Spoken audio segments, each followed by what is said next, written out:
सुप्रभात बच्चों। कक्षा 7th में संस्कृत विषय पढ़ेंगे और उसमें प्रथम पाठ सुभाषितानी आपके चल रहा है। अभी प्रथम पाठ सुभाषितानी के श्लोक हमने पढ़े थे और उसका हिंदी अनुवाद भी हमने किया था। आपने पढ़ा होगा, समझा होगा उसको। अब आज हम उसके शब्दार्थ देखेंगे और उसके बाद अभ्यास प्रश्न देखेंगे। शब्दार्थ में देखिए, इनको आप ढंग से समझोगे और अपनी कॉपी में लिखोगे और याद करोगे।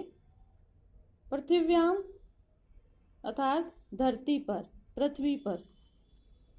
सुभाषितम, जैसा कि मैंने बताया था, सुंदर वचन। मूढ़ई अर्थात मूर्खों के द्वारा, मूर्ख व्यक्तियों के द्वारा। पाषाण खंडेषु, पत्थर के टुकड़ों में। पाषाण यानी पत्थर, खंडेषु यानी टुकड़ों में। रत्न संज्ञा, रत्न का नाम। रत्न संज्ञा अर्थात रत्न का नाम देना। विधीयते, किया या समझा जाता है। धार्यते, धारण किया जाता है। तपते, जलता है। वाति अर्थात बहता है, बहती है। वायुश्च अर्थात पवन। प्रतिष्ठितम, स्थित है।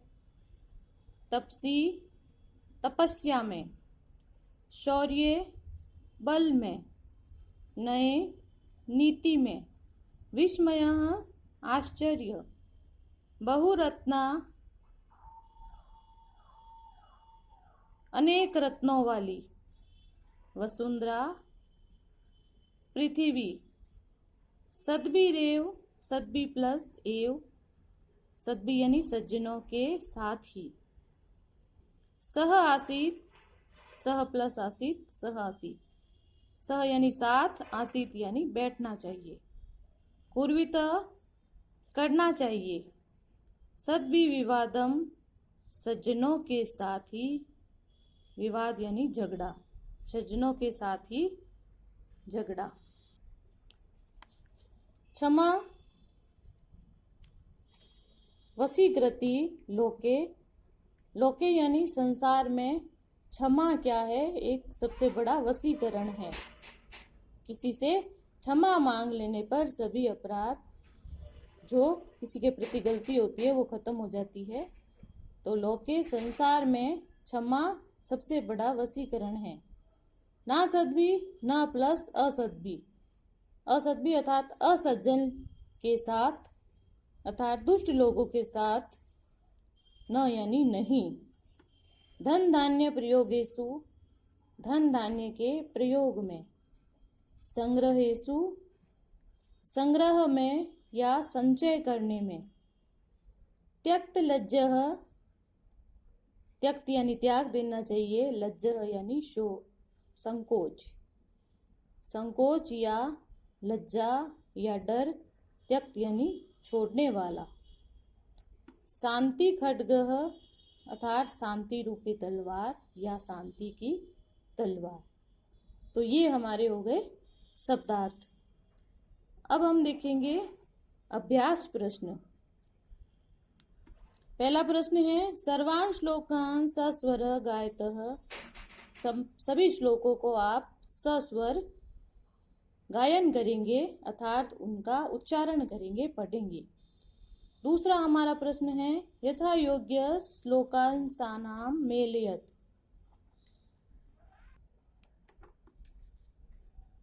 ये क भाग में दिए हुए श्लोक, ये ख भाग में दिए हुए हैं और जो जिस श्लोक का आधा भाग है उससे उसका मिलान करना है, अर्थात इस पंक्ति के सामने लिखनी है। जो जिसकी शेष पंक्ति है वो उसके सामने लिखनी है।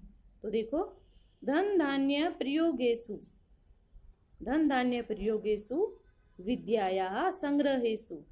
धन धान्य के प्रयोग में, विद्या के संग्रह में। अगला है, विस्मयो न हि कर्तव्यः। आश्चर्य नहीं करना चाहिए। इसकी आधी पंक्ति इनमें से कौन सी है?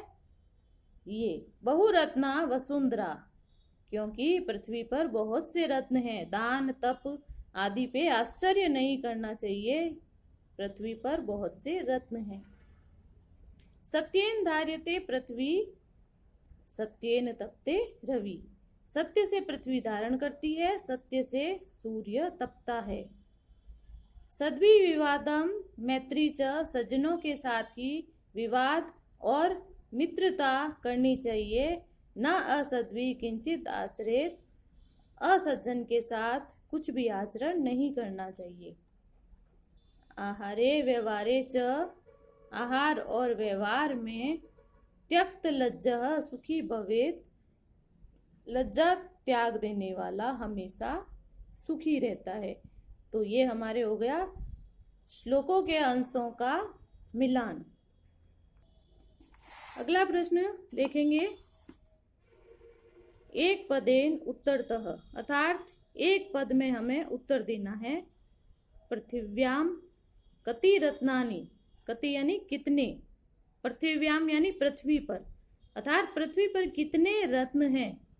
तो जैसा कि हमने पाठ में पढ़ा था श्लोक में, अन्नम जलम सुभाषितम, अन्न जल और सुभाषित 3 रत्न हैं। तो पृथिव्या यहाँ लिखेंगे उत्तर में, पृथिव्या त्रीणी रत्नानि, कति की जगह हम उत्तर में क्या लिखेंगे? त्रीणी रत्नानि, पृथिव्या त्रीणी रत्नानि। अगला है मूढ़ई कुत्र रत्न संज्ञा विधीयते, मूर्ख व्यक्ति कहाँ रत्नों की संज्ञा देते हैं, अर्थात किसको रत्नों की संज्ञा देते हैं, रत्न किसे मानते हैं। तो उत्तर में हम लिखेंगे कुत्र हटाकर यहाँ लिखेंगे पाषाण खंडेसु, अर्थात पत्थर के टुकड़ों में वह रत्नों की संज्ञा देते हैं, पत्थर के टुकड़ों को वह रत्न समझते हैं। मूढ़ई पाषाण खंडेसु रत्न संज्ञा विधीयते। अगला प्रश्न है पृथ्वी केन धार्यते, पृथ्वी किससे धारण करती है। तो केन की जगह हमारा उत्तर में हम लिखेंगे पृथ्वी सत्येन धार्यते। ये ध्यान रखोगे, अंडरलाइन किया है, उत्तर आपका वहीं लिखोगे, अर्थात सीधा एक पद में उत्तर दोगे। कई संगति कुर्वितः, किनकी संगति करनी चाहिए। तो जैसा कि हमने पढ़ा है सद्भि, यानी कई की जगह आप क्या लिखोगे? सद्भि ही, अर्थात सज्जनों की संगति करनी चाहिए। अगला प्रश्न है लोके वशीकृति ही का, संसार में वशीकरण सबसे बड़ा क्या है? कौन है वशीकरण? क्षमा, स्त्रीलिंग शब्द है का, उत्तर में लिखना है यहाँ पे क्षमा। सबसे बड़ा वशीकरण क्या है? क्षमा। अगला हमारा प्रश्न है रेखांकित पदानि अधिकृत्य प्रश्न निर्माणम कुरुत। रेखांकित जो शब्द है, अंडरलाइन किया हुआ जो शब्द है, उसके आधार पर हमें प्रश्न बनाना है। तो सत्येन वाति वायु, सत्य से ही वायु बहती है। तो सत्य हटा देंगे तो हमारा प्रश्न क्या बनेगा? किससे वायु बहती है। तो किससे के लिए हम लिखेंगे प्रश्नवाचक शब्द केन, केन वाति वायु।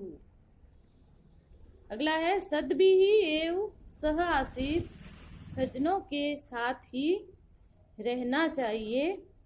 प्रश्न बनेगा तो ये शब्द हटा देंगे हम सज्जन, तो प्रश्नवाचक शब्द आएगा कई सह आसीत, किसके साथ रहना चाहिए। अगला प्रश्न बनेगा वसुंधरा बहुरत्ना भवती, पृथ्वी पर बहुत से रत्न होते हैं। तो वसुंधरा शब्द हटा देंगे और प्रश्न बनाएंगे। तो स्त्रीलिंग शब्द है तो हम लिखेंगे इसकी जगह का बहुरत्ना भवती, किस में बहुत से रत्न हैं। अगला है विद्याया संग्रहेषु त्यक्त लज्जः सुखी भवेत्। विद्या, ये शब्द अंडरलाइन किया हुआ है तो ये हटाना है। तो हमारा प्रश्न बनेगा किसके संग्रह में लज्जा छोड़ देने वाला सुखी रहता है। विद्याया की जगह शब्द लिखेंगे कस्याः। कस्या अर्थात किसके संग्रह में हमें लज्जा त्याग देनी चाहिए। विद्याया की जगह प्रश्न बनाओगे तो शब्द लिखोगे कस्या संग्रहेषु त्यक्त लज्जः सुखी भवेत्। तो कस्या लिख के बाकी सेम लिखना है। अगला हमारा है सद्भि मैत्री पूर्वितः। सज्जनों के साथ ही मित्रता करनी चाहिए। तो मैत्री ये शब्द अंडरलाइन किया हुआ है तो इसको हटा के हमें लिखना है किम। सज्जनों के साथ हमें क्या करना चाहिए। प्रश्न बनाने पर अंत में आप प्रश्नवाचक चिन्ह जरूर लगाओगे जिससे कि हमारा प्रश्न पूर्ण होगा। अगला हमारा प्रश्न है प्रश्नानाम उत्तराणि लिखत। प्रश्नों के उत्तर लिखने हैं आपको। कुत्र विस्मयः न कर्तव्यम। कहाँ कहाँ हमें आश्चर्य नहीं करना चाहिए। तो इसमें कुत्र विस्मय न कर्तव्यः, कहाँ विस्मय नहीं करना चाहिए, आश्चर्य नहीं करना चाहिए। तो उत्तर है दाने, तपसी, शौर्ये, विज्ञाने, विनये, नये च विस्मयः न कर्तव्यः। कुत्र की जगह ये शब्द लिखोगे, उसके बाद सेम प्रश्न का लिख दोगे। अगला प्रश्न है पृथिव्या त्रीणि रत्नानि कानि। पृथ्वी पर 3 रत्न कौन कौन से हैं। तो पृथिव्या त्रीणि रत्नानि, आगे कानि की जगह लिखोगे जलम, अन्नम, सुभाषितम। जल, अन्न और सुभाषित। अगला प्रश्न है त्यक्त लज्जा कुत्र सुखी भवेत्। लज्जा का त्याग कर देने वाला कहाँ सुखी रहता है। तो कुत्र की जगह उत्तर लिखोगे आहारे व्यवहारे सुखी भवेत्। आहार में और व्यवहार में जो लज्जा त्याग देता है वह सुखी रहता है। अगला प्रश्न है मंजूषात पदानि चित्वा लिंगानुसारम लिखत। ऊपर मंजूषा दी हुई है, शब्द दिए हुए हैं। अब इनको आपको पुल्लिंग, स्त्रीलिंग और नपुंसकलिंग के आधार पर अलग अलग करके लिखना है। तो इसमें देखोगे पहला शब्द रत्नानि। तो रत्न नपुंसकलिंग शब्द है, नपुंसकलिंग में लिखेंगे। वसुंधरा, वसुंधरा स्त्रीलिंग का शब्द है तो स्त्रीलिंग में लिखोगे। सत्येन, सत्येन क्या है, नपुंसकलिंग का शब्द है तो नपुंसकलिंग में लिखोगे। सुखी, सुखी पुल्लिंग का शब्द है, पुल्लिंग में लिखोगे। अन्नम नपुंसकलिंग का है, नपुंसकलिंग में लिखोगे। वन्ही, आग क्या है, हिंदी में स्त्रीलिंग का है लेकिन संस्कृत में इसे पुल्लिंग का शब्द माना जाता है तो आग को, वन्ही को पुल्लिंग में लिखोगे। रवि, रवि शब्द पुल्लिंग है, पुरुषवाचक है, पुल्लिंग में लिखोगे। पृथ्वी, पृथ्वी शब्द स्त्रीलिंग का है तो आप स्त्रीलिंग में लिखोगे। संगतिम, संगति स्त्रीलिंग का है, स्त्रीलिंग में लिखोगे। अगला हमारा प्रश्न है, तो इसको आपने अलग अलग करके लिख दिया सब में। जो पुरुषवाचक है वो पुल्लिंग, स्त्रीवाचक है वो स्त्रीलिंग, और जो दोनों में नहीं आता निर्जीव वस्तुएं वो नपुंसकलिंग है। अगला प्रश्न है अधोलिखित पदेषु धातवः के सन्ति। इन नीचे लिखे पदों में कुछ शब्द दिए गए हैं, इनकी मूल धातु क्या है वो हमें अलग करके लिखनी है। तो पहला पद है करोति अर्थात कार्य करना, तो इसकी मूल धातु है क्री, क के नीचे री, क्री धातु।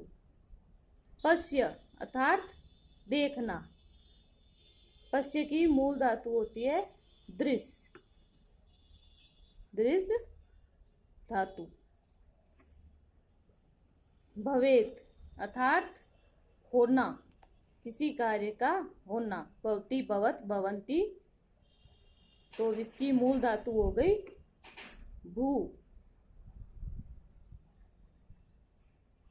भू धातु। तिष्ठति अर्थात स्थित रहना। तिष्ठति की मूल धातु हो गई स्था। तिष्ठति, तिष्ठत, तिष्ठन्ति। तो इस प्रकार से ये आपके अभ्यास प्रश्न हो गए हैं। तो इनको समझ के आप अपनी कॉपी में करेंगे और इनको अभ्यास भी करेंगे। धन्यवाद।